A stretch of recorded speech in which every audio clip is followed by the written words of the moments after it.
is yours and welcome back to the channel. Welcome back to another awesome film review, and again it's a comic book film like it usually always is, and I've been to the release day, the first screening of Black Panther, and here's my thoughts on it. But quickly, just want to quickly say thank you for all the birthday messages. It was my birthday yesterday and some of you visuals said happy birthday to me on Facebook.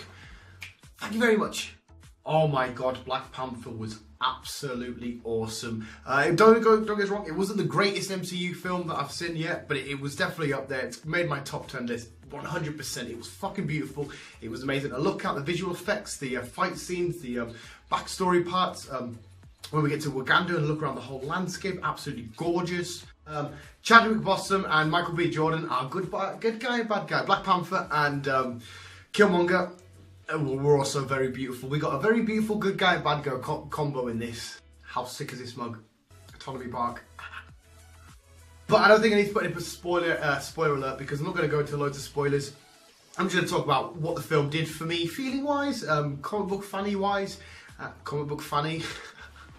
Yeah, bottom line is I don't think I'm going to spoil anything. I'm just going to tell you how I thought the film was good and aspects of storytelling wise and all that kind of goodness. And again, because like I've got a degree in telling you if a film's good or not, I'm going to give it a best shot. Yes, the film. We get our first, and hopefully first of a couple, standalone Black Panther movie. And it was great. We took off exactly where Civil War ended, obviously dealing with the death of his father, T'Challa that is, dealing with the death of his father. He has to go back to Uganda, sort out what's going to happen, him becoming king, sort about Wakanda's future, what they're going to do going forward. So basically the story revolves around T'Challa becoming king, trying to keep the throne and do what's best for Uganda, but Killmonger wanting to get the throne because there's some stuff in there which I won't say because you'll need to wait till you go see the film and you'll get it all tied up.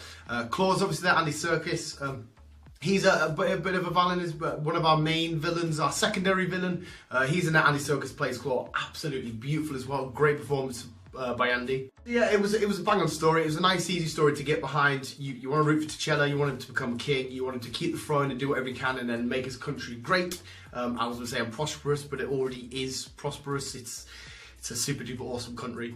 So they're not the story aspect out of the park. Obviously, we do get a fight scene. I don't think it's a spoiler. The fight scene between Killmonger and Black Panther himself, T'Challa, was absolutely great. The way that they visually shot all the action scenes and the fight scenes and stuff, like you would have seen on the trailer the bits with the cars where Black Panther's jumping on top of the cars and he's turning that car and he with his claws on the ground. It's absolutely fucking beautiful. And the technology that they develop over in Uganda and the way they bring that technology to life with the CGI and graphics and that also looks visually one of them, whatever chefs would do. Killmonger's like motivation to trying to become king and take over Uganda and do what he needs to do is because basically he feels like he's been mistreated and throughout the years black people, how they've been treated, and you know, when years ago when there was slavery and stuff, he wants to bring about a means to give black people weapons and technology so they can overthrow. So it was cool to see something like that, you know, historical stuff that you learn about added into this and his feelings and emotions towards everything. Like he's not just a bad guy that's like, oh, I want to rule the world and beat up all the goodies. He's not that kind of villain. But Black Panther just basically, he wants peace, he wants Uganda to just stay safe where it is, he wants to protect all the vibranium they've got. Again, I won't go into much about vibranium. If you read comic books and you know about comic books, you know the crack with the vibranium in Uganda. But I'll let you guys, because it goes at the start, it gives a great story about where Wakanda come from and all the different tribes that come together and why the vibranium's there and stuff. It gives a great little intro for that. And as well, just speaking about Michael B. Jordan, Killmonger, he was very roido in this. He was a big bloke. Had to look a couple of times. The film definitely wasn't without its comedic moments. T'Challa's younger sister, she's at control of all the tech and all the stuff that they make there.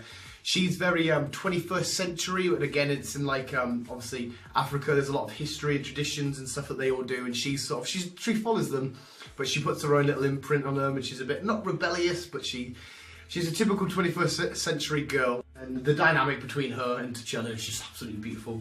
You can tell it's the older brother, younger sister sort of chemistry going on there. So you'll definitely get a couple of laughs, you'll absolutely enjoy the action sequences, you'll absolutely enjoy the visual effects. It looks so beautiful, especially with Black Panther. There's a section where he chooses his Black Panther suit. There's one when he gets hit, the cracks and stuff become purple. And Killmonger later on, he gets a suit and it's golden. And when they're fighting, they come together. You can see the gold and the purple parts. It's absolutely amazing. So you will not be disappointed visually. The only real gripe I've got with it, there was a few moments where it slowed down quite a bit, and I don't think it needed to for story development wise or character development wise. It's sort of not repeated, but went to the boundaries of repeating certain scenarios and conversations at points, which I personally thought, again, it didn't destroy the film. I just thought we've kind of done this bit. Did they really need to add that bit in again? But again, you can let us know in the comments below after you've seen the film, if you've already seen the film, if you disagree and agree with that bit. But that's literally my only gripe.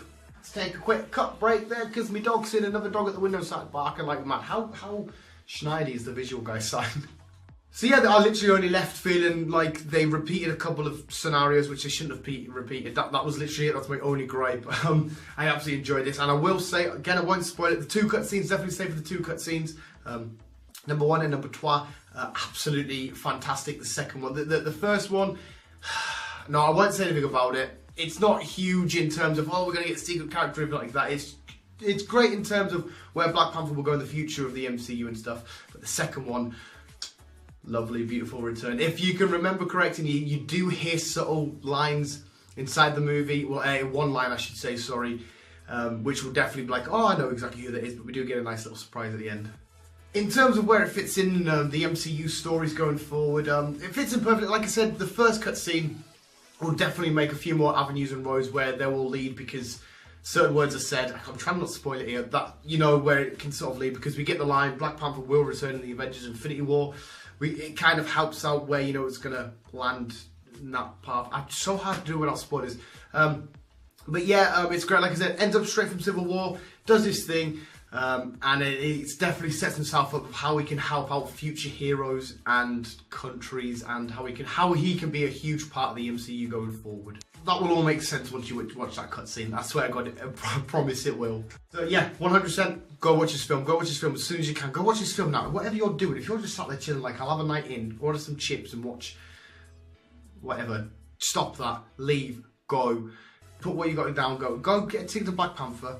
You'll get laughs, you'll get great action sequences, you'll get beautiful visual effects, you'll get a beautiful look at the country of Uganda and the African plains, and a couple of cool little animal spots and stuff. And the African culture, you know, with the nice bright colours, the dresses and the way they dance and stuff. Absolutely beautiful. You'll definitely get hit in the face with that. So just go see it now. Have you seen it? Have you watched it? Have you got to that point in the video, pause the video, went and watched it and come back? I hope you have. That's what I want you to do. Yeah, it was no Spider-Man Homecoming, but don't get us wrong, it certainly was not no. It wasn't as bad down. I know I'm going to DC here, but it wasn't as bad as like Suicide Squad or anything like that. I'm going to give it a solid rating of 7.5. That's a nice solid rating, great film. Yeah, I was about to list off all the good points again, but I've just done that. And of course, I got teary-eyed again. When do I go to a superhero film and not cry? It's a certain scene. Well, you know, there's going to be a bounce back from it, but I still wept. My mum and my nephew were sat next to me because I'm going to see this film twice. I said at the very first screen I'm going to go again tonight with Chris. I got emotional. I always do. So go blackout. Don't have a blackout, because then you won't be able to watch any movies in cinema or visual guy stuff. Go out and watch the Black Panther and just have a brilliant, all-round, good, Marvel-y, cinematic-y time. I definitely do want to point out, because again, I know for a fact we've seen it in the trailer, there's a beautiful action sequence towards the start where there's a convoy of cars taking away some hostages, and Black Panther jumps down and he has to stop the convoy, and he's in the trees, and it's all dark, and you can only see him through the flashlight of the guns, and it was absolutely beautiful. He's going around doing his stuff, kicking people. Some of the kicks he chucks in this are absolutely crazy. He should fight Conor McGregor. He would definitely win. The action sequence itself is absolutely amazing. It's just visually beautiful. It makes you scared. Makes you scared of Black Panther for that. Like, quick second, you're like, oh my God, that's a terrifying monster. Kind of like how the Batman would impose fear in the darkness and stuff. It was fucking beautiful. So yeah. Laughs, action sequences, crying, beautiful visual effects. Go watch it, like this video, subscribe to the channel if you haven't already, and MegaCon vlog will be hopefully up on Sunday, because we'll be filming the vlog on Saturday. And if you are going to the MegaCon and you're part of the channel, remember to come say hey, give us a scratch. Scratch my back, I'll scratch yours. Yeah, I'll scratch your jaws. One last time, visuals, go check out Black Panther right now. It is out now officially, good to go. Visuals, keep being you and keep on, keep it on.